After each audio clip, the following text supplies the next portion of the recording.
When the humans first came to the planet Varine, they brought their machines, medicine, and treaties, but also their prejudices.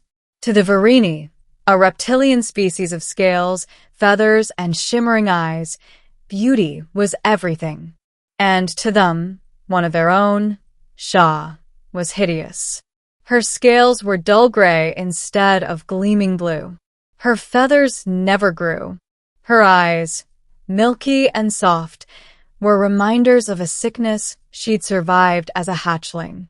She had no value, they said, not even as a bride.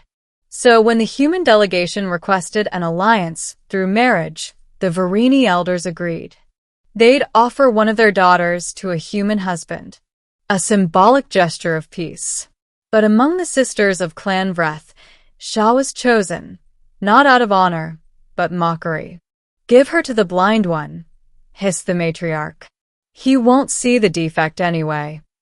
The blind one was Elias Wren, a human engineer and war veteran who had lost his sight during the orbital bombardment years ago. He was soft-spoken, polite, and too kind for the battlefield. But his expertise in sound mapping drones had saved hundreds of lives. Now he was on Varine as a liaison, one of the few humans trusted enough to live among them. When they told him of the proposal, Elias had hesitated. "I'm not sure I'm the marrying type," he'd said with a nervous smile.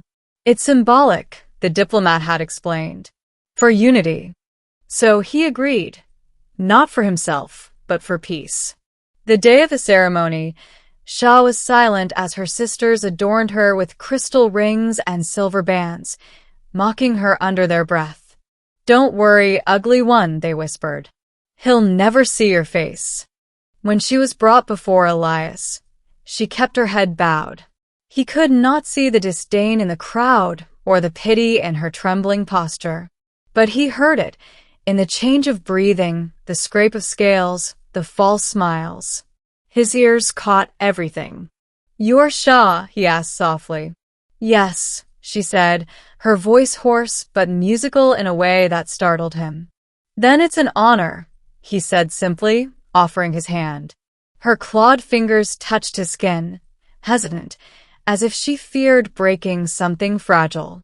For a heartbeat, she felt warmth. At first, they lived like strangers. Elias was gentle but distant, his world shaped by sounds, textures, and vibrations. Shah stayed out of sight, convinced he would despise her if he ever saw her fully through touch. He, however, was endlessly curious. He built a tactile map of their home, a clay model molded by his hands. When he worked, Shah sometimes watched, mesmerized by how he shaped the world he could not see. One day, she asked softly, "Do you ever miss it? Seeing?" He smiled faintly. "Sometimes. But I also learned that seeing isn't everything." She tilted her head. "Then what is?" "Feeling," he said, tapping his chest. "And listening. They tell me more about people than eyes ever did." That night, for the first time, Shah didn't hide her face.